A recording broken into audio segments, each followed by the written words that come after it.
Today's Sunday, June 24th. It's a beautiful clear blue day in Santa Clara. I'm headed up to the Santa Cruz Mountains and Felton to the Bigfoot Discovery Museum for their monthly meeting.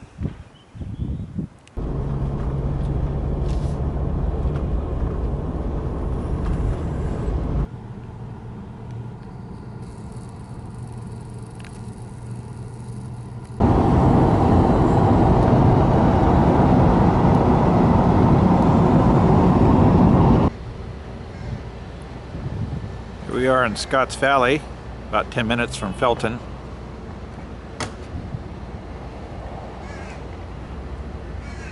I'm going to go in here to Subway and get a couple of sandwiches for the potluck tonight at the museum. Yeah, it's pretty awesome. It's unbelievable. I want to make that What's this video about? I was going to put it on my hand. Now when they turn down the Quail Hollow Road, this is a way out of the way for them, but they just do this just because they like to ride. They're new, they've only been living here now about 7 months. They love the area, so they went on a little scenic tour. She said she does it now all the time. So they took Zion to Quail Hollow. Yeah, so this is a crazy thing. This was at 8:30 at night. Wow. Okay, this wasn't midnight, 1 o'clock in the morning. This is 8:30 at night. Driving up Quail Hollow Road. Okay. How long, what time of night? 8:30.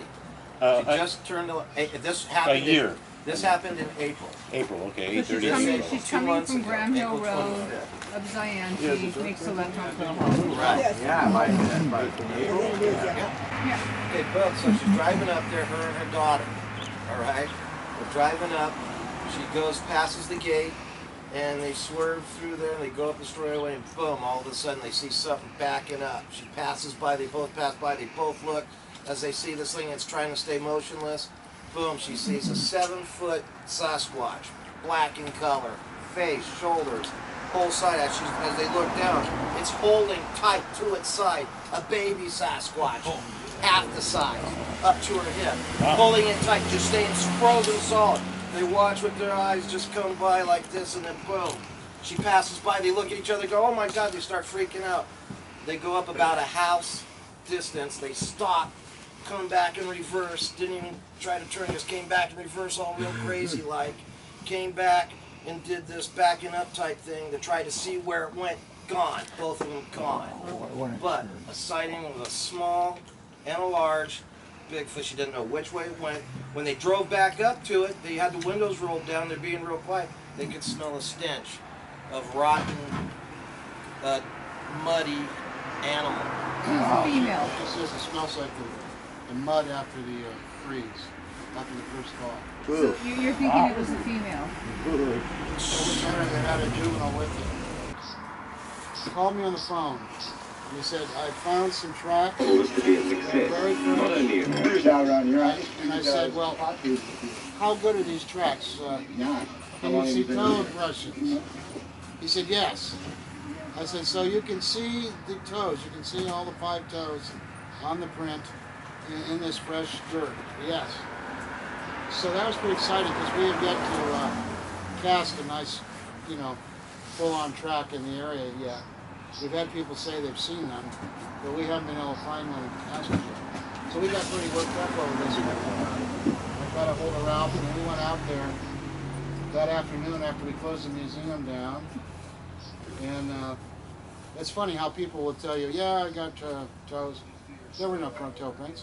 The tracks were in a bunch of grass, real thick grass in a marsh, and where there's a stream, a downhill, underground, mostly underground stream, and there was patches of wet spots in this marsh grass.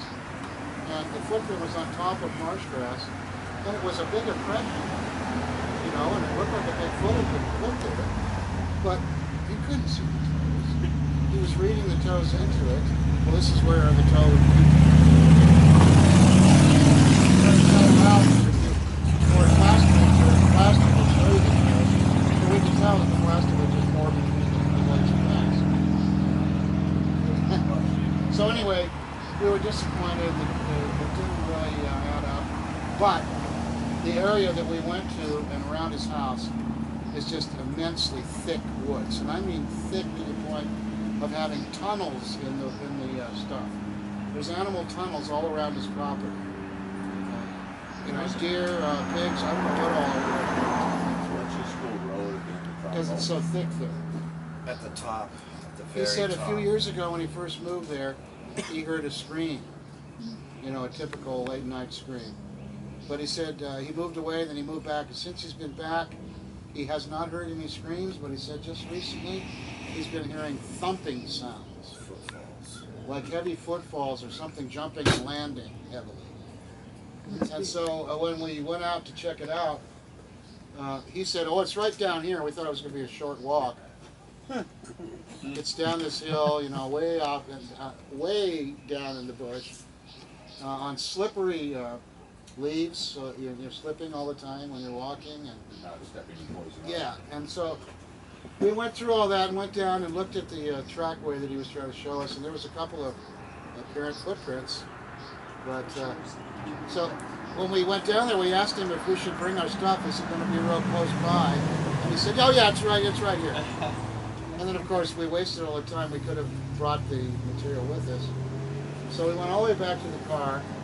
And at that point I said, you know, I'm an old man and my cardiologist told me not to climb too many hills. I'm going to wait and let Ralph go back there and do this. So Ralph took the camcorder. Me and They Mike. walked around, he and Mike, they walked around the perimeter of the property, and the people walked around and showed them where they'd heard the thumping sounds.